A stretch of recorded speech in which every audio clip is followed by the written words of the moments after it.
Okay, hi everyone. Today I'm going to tell you about fossil fuels. Now, fossil fuels are a number one cause of global warming around the world because they're used in the petrochemical industry, in non-renewable energy sources, and the motor car industry. In developed nations such as Australia, they contribute to 86% of total energy usage in the country, while only 14% is renewable. Now, this leads to an excess amount of greenhouse gases in the atmosphere, which will eventually result in an increase of global temperatures around the world. This can be observed and cut.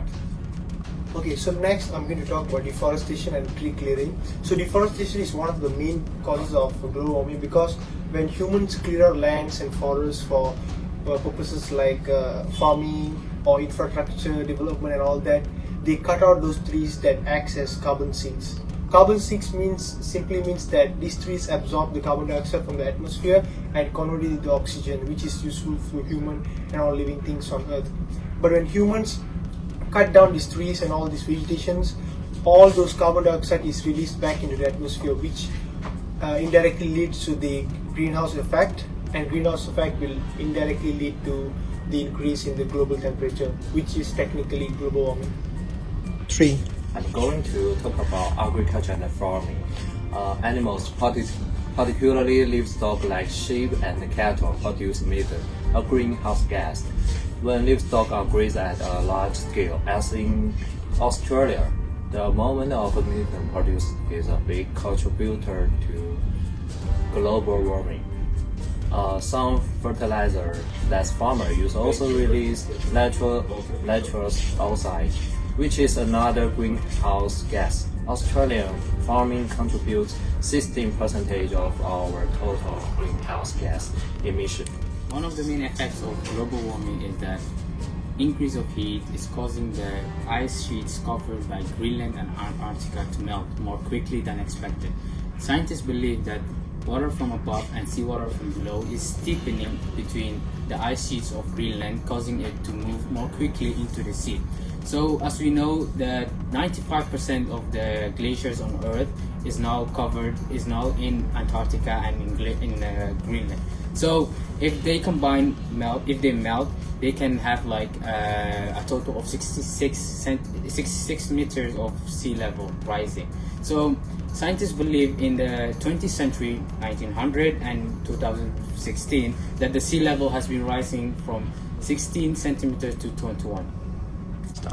Alright, so one of the effects of global warming, increased global temperatures, is actually changes in biodiversity. Now, increased temperatures will affect the reproductive cycle of plants, which will overall affect their entire breeding patterns. This is especially observed in plant populations. Furthermore, you will have a change in migratory patterns of animals, which will totally disrupt the natural balance of ecosystems already present on the planet. And crop yields of specific plants will affect the economy of certain places, which are dependent on an agro-based economy to sustain their needs.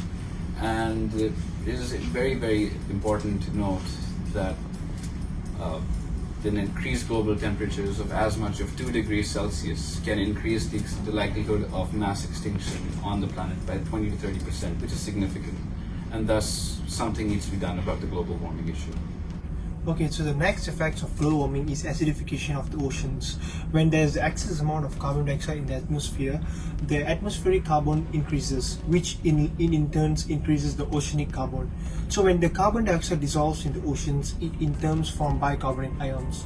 These bicarbonate ions will then get dissolved and break down into hydrogen ions and carbonate ions. Now these two ions are the prime factor of why the acidity of the ocean increases, and when the acidity of ocean increases, it causes the planktonic organism harder to survive, and when planktonic organism tends to die, there will be a decrease of the producer, and there will be a decrease in the chain of the ocean ecosystem, which finally will cause a really big imbalance in the biodiversity and causes a lot of organisms to die. So we really don't want that. So that is why I'm saying that acidification of ocean actually leads to an imbalance in the ecosystem. Water and energy efficiency. Producing clean energy is essential, but reducing our consumptions to energy and water by using more efficient devices like LED light bulbs and innovative shower system is more important and less costly. So saving water is good because it takes a lot of companies to produce your water, to treat, pump, and heat your water. So when you're going to shop malls or stores and want to buy a washing machine, refrigerators, and any other electricity, look for the energy labeled one. They will tell you which ones are more efficient.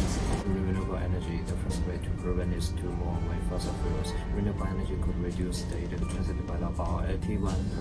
Burning natural gas will release about 1% of carbon dioxide equivalent per kilowatt hour. For coal, emit between 1.4 and 3.6 pounds, bring only about 0.06 pounds of that on life cycle basic. Solar 0.07 to 0.2, geothermal around 0.1, hydroelectric between 0.1 and 0.5. Adopting reasonable consumption habits is crucial, be it regarding food, clothing, or other products. To conclude, recycling is a solution for dealing with waste. Using recycled materials to make new products reduces the need for virgin ones. Smart shopping is even more effective. When we buy less or reuse products, less energy is needed to extract and also helps us to reduce energy consumption.